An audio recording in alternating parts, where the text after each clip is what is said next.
Hola, muy buenas tardes, bienvenidos a su programa Rompiendo el Silencio. Mi nombre es Yesenia Olivo Silverio y estaré en la conducción de este programa con el tema de hoy, valores que sostienen o destruyen.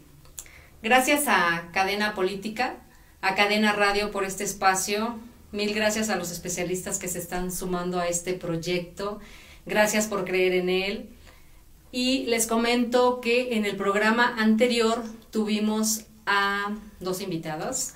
En el primer programa estuvo la licenciada Marisa Sánchez Piña con el tema del abandono desde el punto de vista psicológico.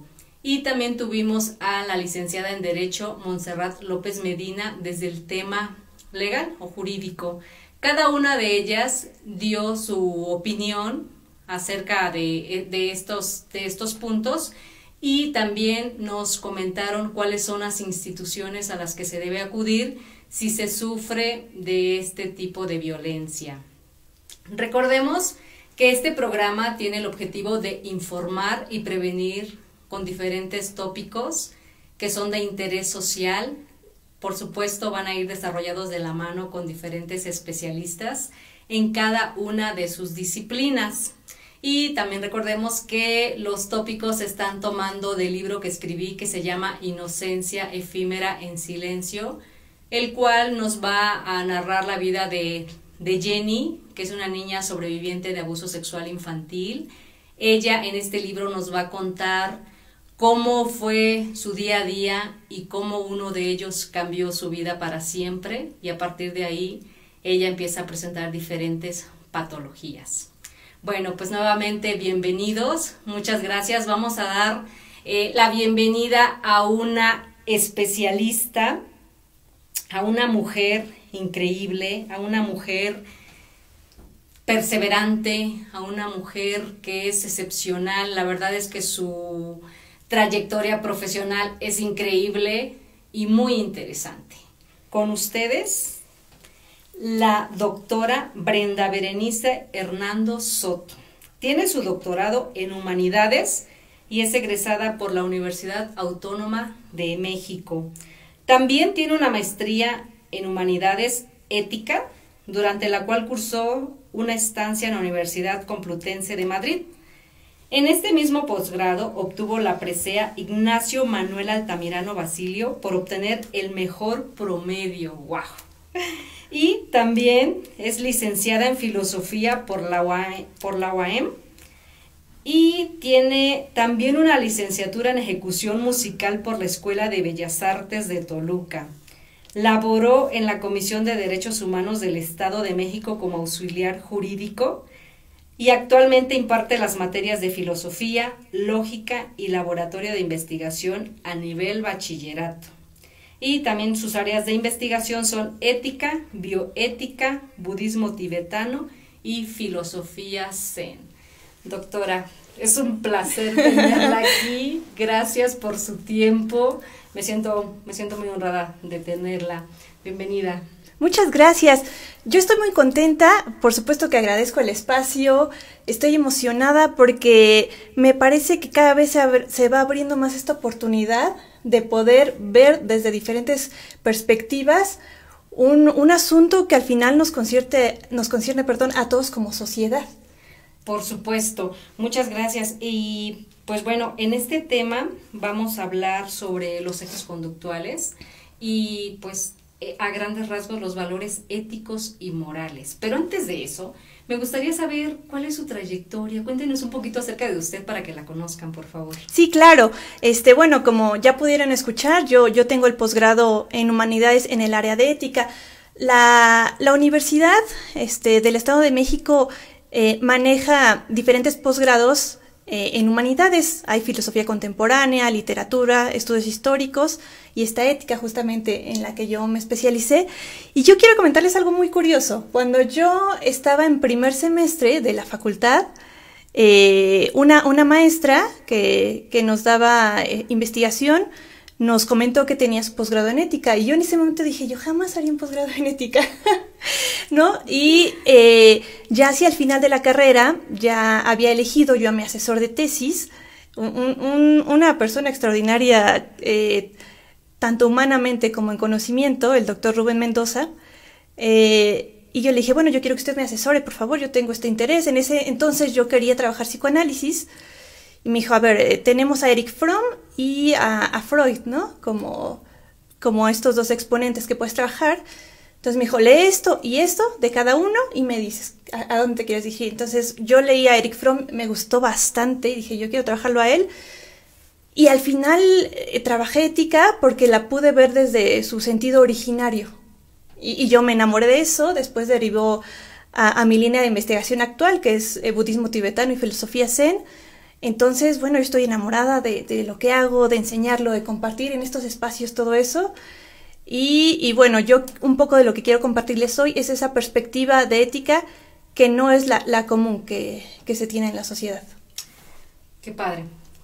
La verdad es que me siento muy emocionada de tenerla y sobre todo con un tema tan relevante para nuestra sociedad, en el que conozcamos qué son los valores éticos, los valores morales, cómo nos van a definir como persona. La verdad es que esta materia también me tocó impartirla en la prepa, somos colegas en ese aspecto. Sí. Y me apasiona porque desde este lado podemos decirles a los chicos, oye, mira, estas son las áreas en las que te puedes desarrollar, en las que te puedes desenvolver en la sociedad, en las que puedes hacer el bien, en el que puedes ser una persona feliz, sí, si tú lo decides. Y bueno, entonces vamos a entrar un poquito al tema.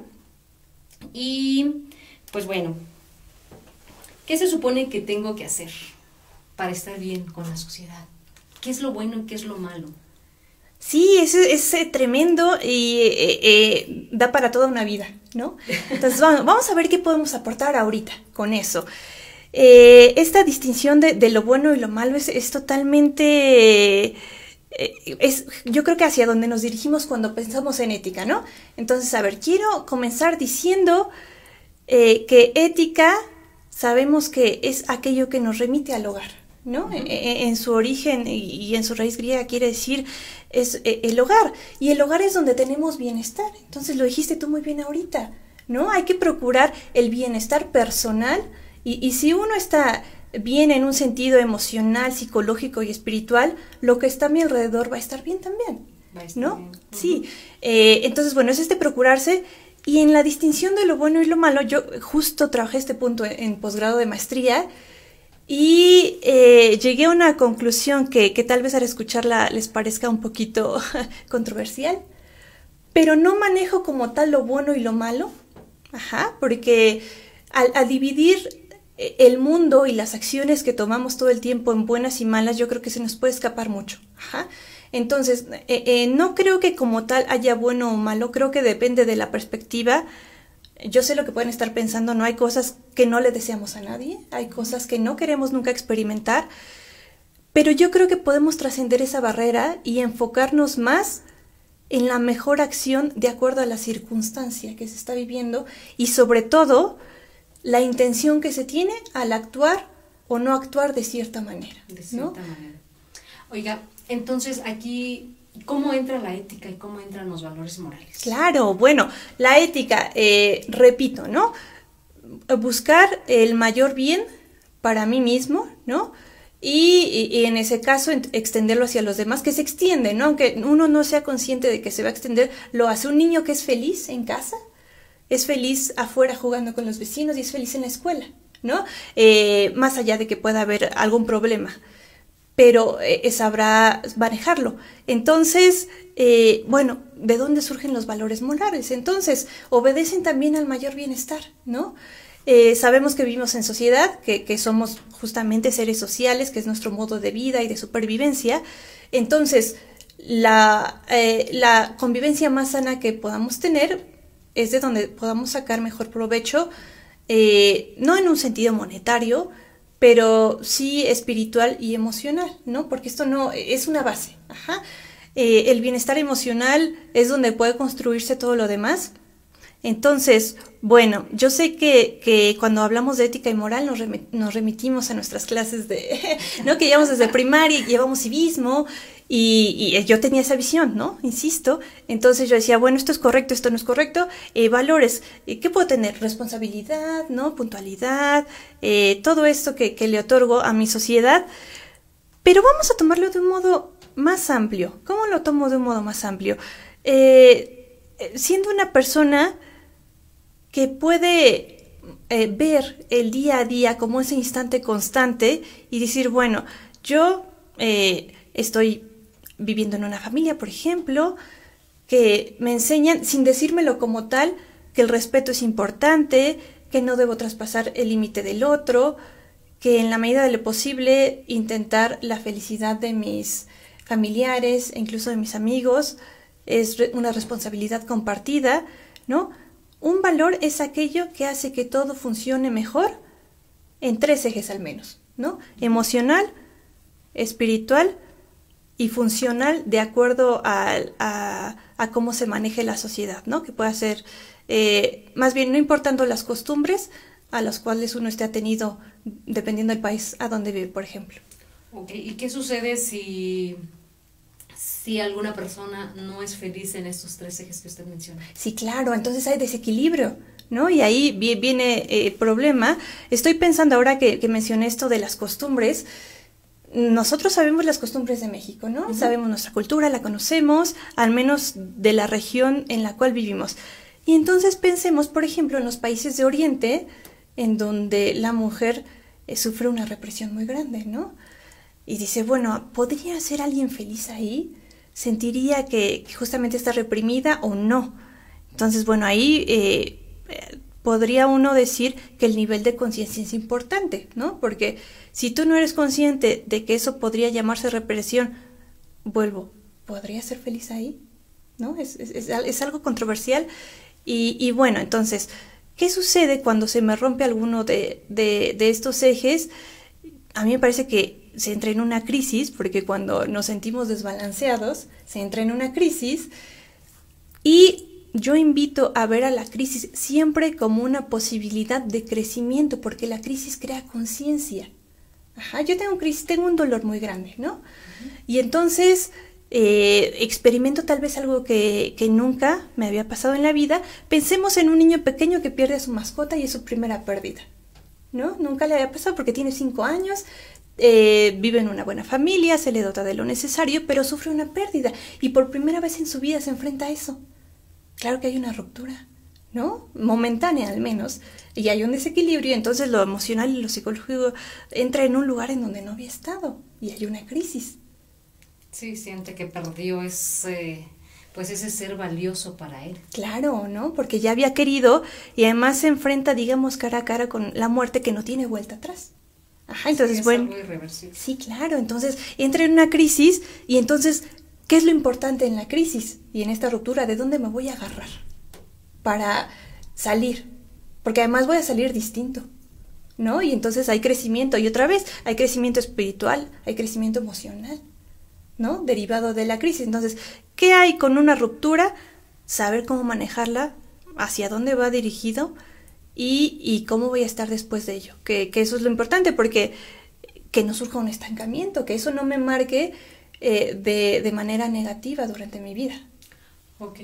Doctora, aquí por ejemplo en el libro nos va a hablar sobre estos valores morales, cómo influyen en el papá de Jenny, por ejemplo, que los abandonó, eran 4 hermanos, y los abandonó. Entonces, ¿cómo influyen ahí los valores? ¿Por qué esa manera de actuar desde nuestro punto de vista puede ser incorrecto, pero para él puede ser correcto? Claro. ¿Qué sucede ahí? ¿Hasta dónde es el límite? ¿Hasta dónde está esa línea tan delgada? Sí, es tremendo, me parece aquí, porque uno ve la situación, así tal cual la del libro, y bueno, uno dice, justamente no es posible, ¿no? ¿Qué está sucediendo? Pero pocas veces nos detenemos a pensar, por ejemplo, en el papá, ¿no? ¿Qué pasó? No, sin intentar justificar, sin encontrar la razón de las cosas, ¿qué pasó en su infancia? Algo que lo marcó, que no superó, que está haciendo que algo se repita, un patrón no positivo. Ajá.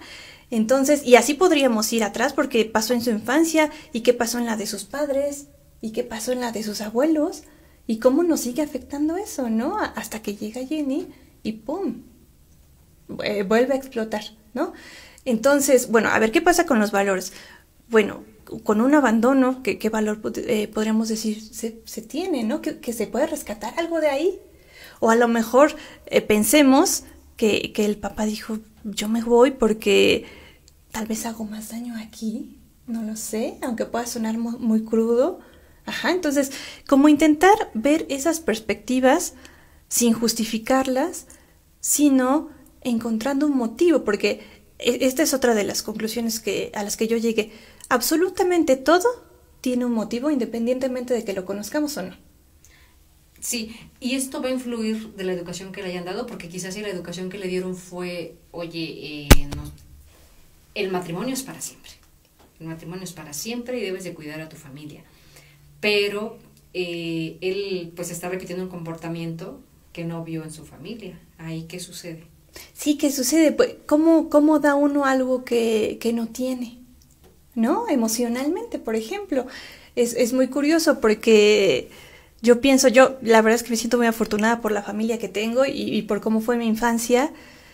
Entonces yo pienso, yo no dudo en la escuela en saludar a mis amigos con un abrazo porque los quiero, ¿no? Para mí eso es muy natural.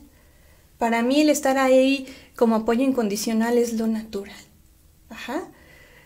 Y bueno, pensemos otra vez en el papá de Jenny, para él, ¿qué es lo natural? U otra cosa, de repente llega a ser tanta la carga que se tiene emocionalmente que yo evado, ¿no? Y evado, en ese caso, mi responsabilidad como padre, como sustento, como compañero de vida, y a pesar de que me hayan dicho de muchos modos que el matrimonio es para siempre y que cuando yo tengo una familia debo hacerme cargo, me supera.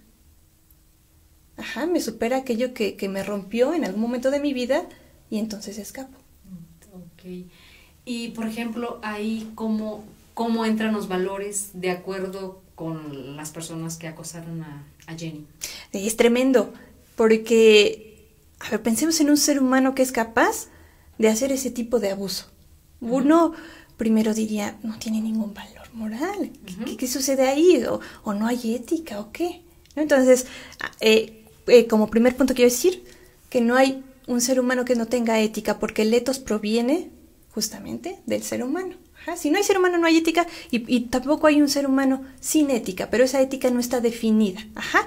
Entonces, volvamos a las personas que abusaron de ella, ¿no? E intentemos imaginar si en todo aspecto de su vida se han portado de esa manera. Imaginemos a esas personas con su madre, ajá, con hermanas, si es que tienen. A mí me parece que actuaron de manera diferente. Ajá. Al menos sin abuso, como con Jenny. Pero algo los orilló, algo tremendo los orilló a cometerlo con ella, por diferentes razones. Ajá. Entonces, esa persona, hasta donde yo puedo ver, no es que esté totalmente carente de valores, que sí hicieron algo tremendo, algo destructivo, algo que tampoco tiene vuelta atrás, que eso es muy importante mencionarlo, pero no lo sé, que emocionalmente hay una desviación tremenda y que entonces, de alguna manera, esos valores que pudieran tener como persona se anulan, al menos con en esa situación específica. Sí, de hecho, cabe mencionar que fue repetitivo. Claro. Entonces, ahí es donde entra la duda, ¿tenían valores o siguen teniendo valores si es que siguen haciendo este tipo de actos? Claro, porque además tú sabes lo que estás causando con lo que haces. Ajá. Y lo haces con una intención determinada. Ajá. Entonces, vamos a pensar en la cuestión de la intención, ¿no? Porque, bueno, fue con ella. Ajá. Y entonces, yo quiero que ustedes se pregunten, si Jenny no hubiera existido, ¿ellos no lo hubieran hecho? Hubiese sido con otra niña. Exactamente. Ajá. Entonces, es la intención. ¿En dónde están tan rotos ellos que esa es su manera de actuar hacia un ser que en ese sentido está indefenso, que no tiene cómo manejarlo, porque además, si se repite, es que yo sigo teniendo esta intención de lastimar y de romper. Ajá, entonces, a ver, no puedo decir yo que haya un valor moral en esa acción específica, y menos en la intención. Ajá, entonces lo que yo quiero que voltemos a ver, porque creo que eso lo tenemos todos muy claro, ¿no? No hay valor ahí como tal, hay una mala intención.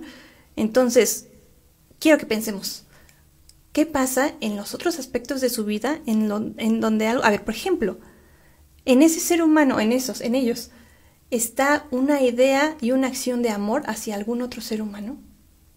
¿O estará destruida y les será imposible? Ahí no te entendí. O sea, ajá, ellos cometieron ese abuso con una intención determinada. Ajá, y entonces decimos, bueno, no tiene valor, no tiene valores morales. Pero ese mismo ser humano, en otros aspectos de su vida y hacia otras personas, ¿tendrá la posibilidad de amar? Aunque haya cometido eso con ella. Sí, esa es la gran pregunta, ¿no? O sea, ¿por qué destruir o hacer daño a ciertas personas? Pero del otro lado, si tiene hermanas, si tiene hijos, si a su mamá inclusive, ¿cómo es su vida o su día a día? O sea, es complicado pensar y creer que esas personas tienen valores morales y éticos. Sí. Ok, ¿y algún caso que usted haya vivido durante sus estudios en el que le haya causado así impacto, donde podemos tocar ese tipo de temas? Sí, es curioso. Bueno, como tal no, porque nuestra investigación es hacia libros de filosofía, ¿no? Que pocas veces te remiten a asuntos concretos sociales, ¿no? Pero en donde he tenido mucho acercamiento con situaciones que yo digo, ¿cómo es posible esto? Es con mis alumnos de bachillerato, ¿no? Que ellos me han confiado cosas que yo, ¿cómo puede uno vivir así? ¿No? Y entonces a mí me sobrepasa, pero sé que me hace pensar justamente, por mi línea de investigación, ¿le puedo llamar ética a esto, a este comportamiento humano? ¿No? Porque yo creo que la cuestión de abuso sexual, psicológico, emocional, es muy común en nuestra sociedad, que pocas veces nos detenemos a mirarlo de frente, pero justamente que está ahí. Entonces hay que hacer algo con ello, ¿no? Creo que un punto importante, así viendo un caso concreto, es cuando nosotros no le llamamos a una acción por su nombre. Yo creo, por ejemplo, que el querer hacer sentir menos a alguien, el hablarle de mala manera, el gritarle, el hacerle sentir que no puede, que no es capaz, es violencia. Ajá. Y nosotros, tal vez como eso no llega a golpes, como no te toco, yo digo, bueno, no pasa nada, ¿no? O así es el papá, o así te educa, o así es tu hermano mayor porque te quiere cuidar. Pero no, ajá, es violento cuando quieren hacerte sentir menos, o cuando inconscientemente te gritan porque ellos se sienten mal consigo mismos. Sí, entonces quiere decir que ellos están pasando por un problema interno en el que la única manera de extraerlo pues es violentando a las otras personas, ¿no? Sí. Sí, es muy complicado. De hecho, hay un conferencista que me gusta mucho ver, que es Helios Herrera, en el que precisamente habla de la ética y los valores morales. Hace un brownie, así súper delicioso, y va por el ingrediente secreto, que es estiércol. Hace la revolución, la revoltura de este ingrediente, chocolate, nueces, etcétera, más aparte le pone el estiércol y dice, qué rico está, ahora ¿le invitarías esto a tu familia?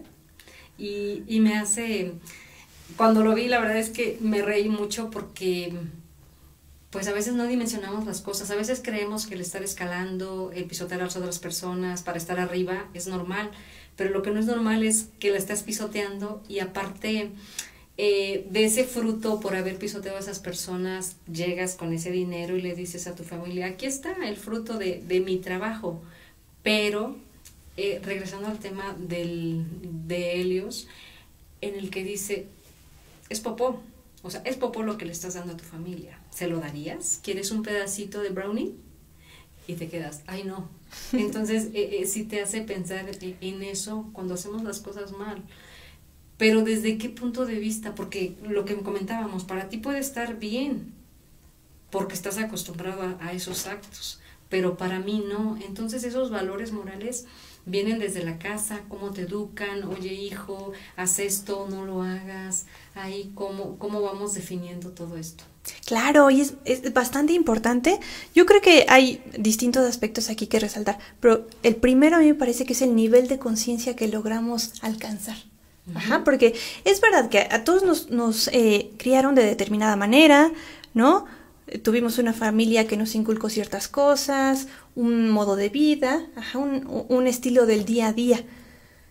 Pero de alguna manera, a veces nosotros crecemos y volteamos y decimos, no quiero esto, no quiero repetir ciertos patrones, quiero eliminar en mis propios hijos cosas que me lastimaron, o a lo mejor sé que pisotear a los demás no está bien, aunque mis padres lo ven muy normal y haya sido el estilo de vida siempre. Entonces, si yo logro subir mi nivel de conciencia y entonces me doy cuenta de esas cosas, logro cambiar mi intención. Pero ¿a qué edad llega esa madurez para tener ese nivel de conciencia? Sí, yo creo que no podríamos establecer una edad, pero, a ver, voy a hablar desde mí. Sí.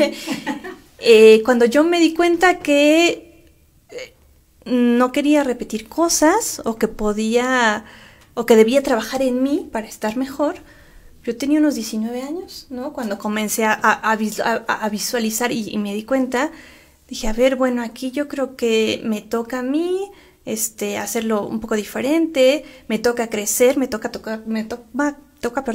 tomar terapia y darme cuenta y tomar acción.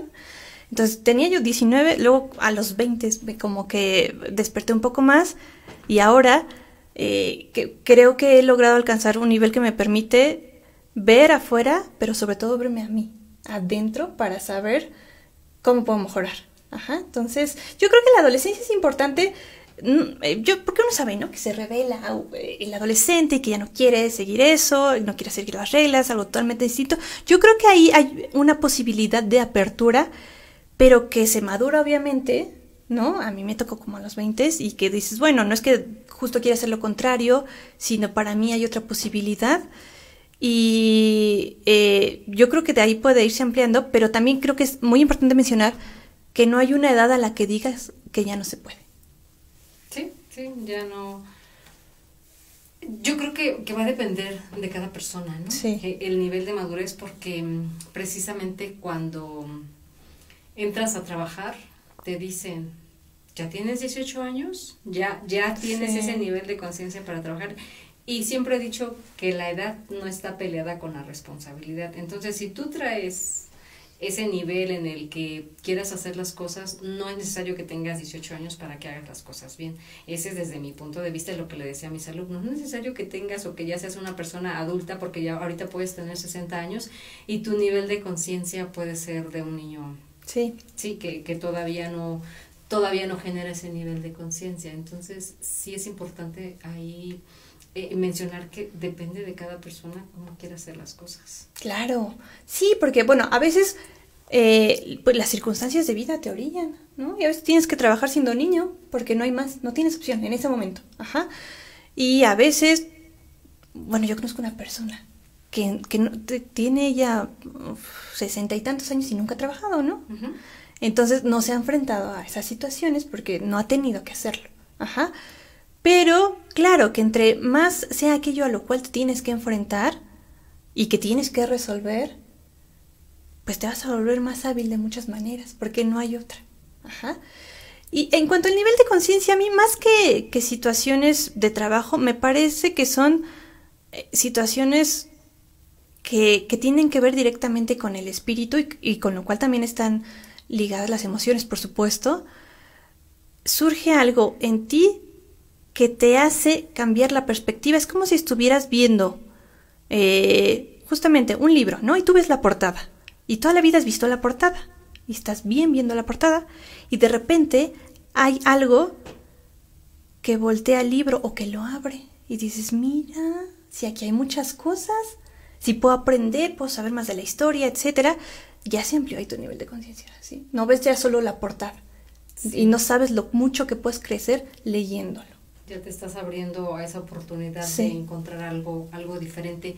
Y con esas investigaciones que está hecho con las diferentes culturas, ¿qué diferencia hay entre nosotros los mexicanos y los orientales y toda esta cultura? Es muy curioso, qué bueno que lo mencionas, porque ¿qué crees? Que Oriente con las culturas prehispánicas no tiene mucha diferencia, ¿eh? Nosotros tenemos una fortuna muy grande de que culturalmente hayamos sido tan ricos antes de la conquista. No quiero decir que después no, pero ya estaba ahí esa semilla que dio frutos para el nivel de conciencia en muchos aspectos, ¿no? Porque sabemos los calendarios, sabemos la invención y perspectiva del cero, por ejemplo, ¿no? Uh-huh. Y Oriente justamente es lo que maneja, ¿no? A ver, hay dos cosas bien importantes, ¿no? Raymond Panikkar, que fue el filósofo que trabajé en maestría, su madre era española y su padre fue hindú. Y él creció de manera occidental e incluso se formó y vivió como sacerdote católico, ¿no? Un tiempo así fue su formación. Pero lo suyo le ganó lo oriental y se dedicó a esa filosofía, ¿no? Por el resto de su vida.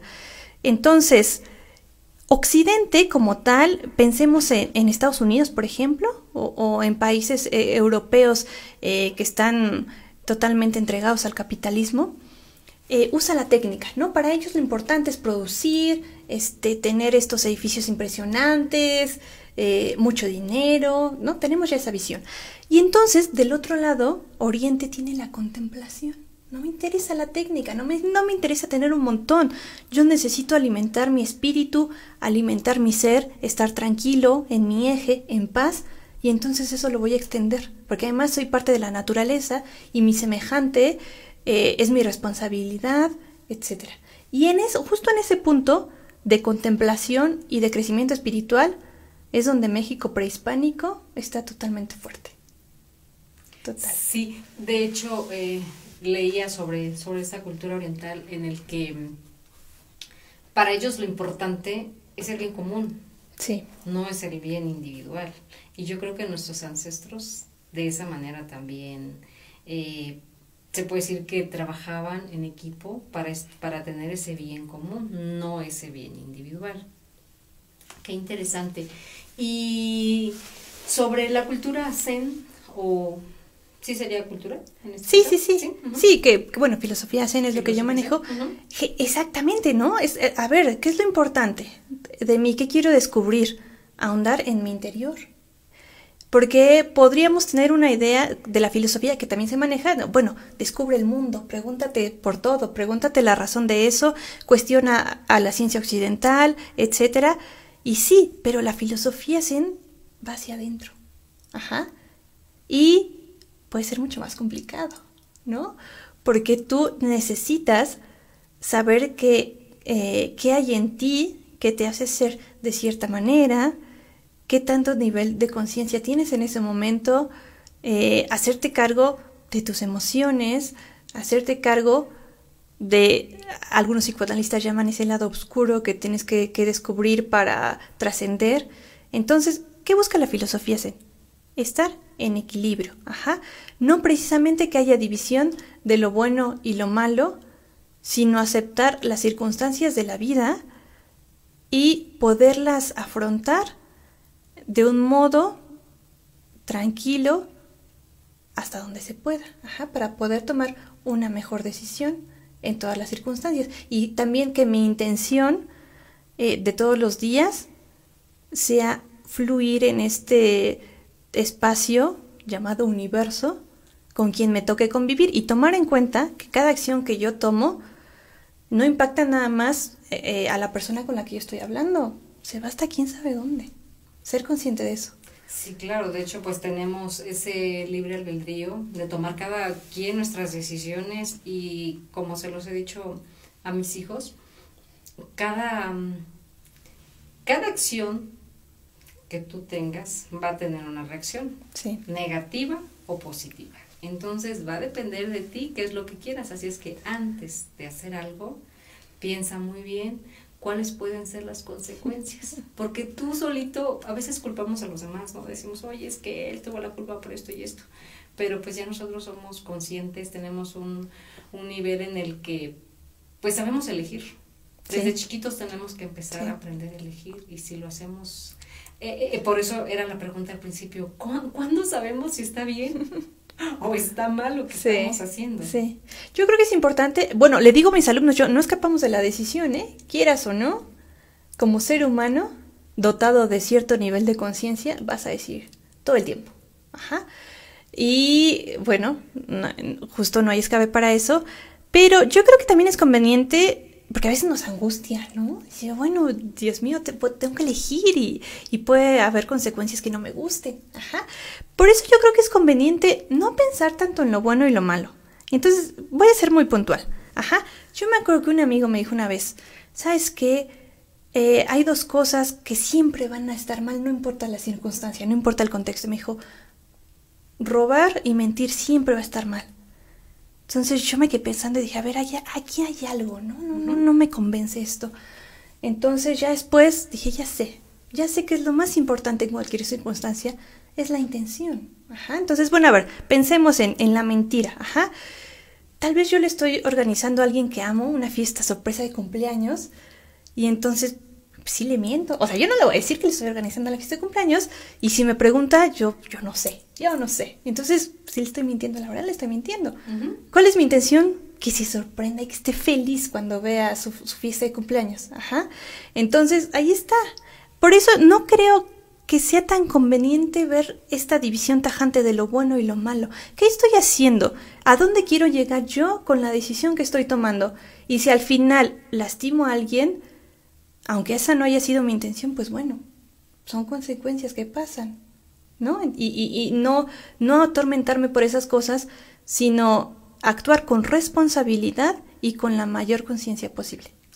Sí, aquí cabe resaltar lo que dices, es la intención. Tu intención es hacerlo feliz. Sí. Sin embargo, le estás mintiendo. Sí.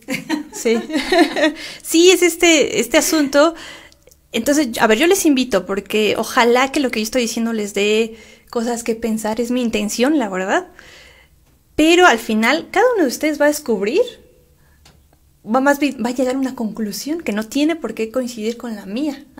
Y si es el robar, porque nos quedamos en... claro, ahí voy. Entonces yo también lo pensé. A ver, entonces, estoy pensando, bueno, si yo le robo a alguien, no sé, una gran cantidad de dinero, bueno, incluso no pensamos en gran cantidad, una cantidad de dinero, porque sabes que vi eso en la tienda y me gustó y yo lo quiero y no me importa lo que tengan que hacer para obtenerlo. Entonces, veo una cartera ahí, que de, no sé, una señora que estaba sentada, no se da cuenta y la robo porque yo me quiero comprar eso en la tienda. ¿Cuál es mi intención? Tener lo que yo quiero sin importar si afecto a alguien más. Y entonces vamos a pensar en este caso que creo que ya conocemos todos, ya me acordé, en algún momento leí un libro que se llama La Condesa Ladrona, y era un tipo caso Robin Hood, porque ella le robaba las joyas a la gente muy pudiente, porque la otra parte de la sociedad, la mayoría estaba muriendo de hambre, ¿no?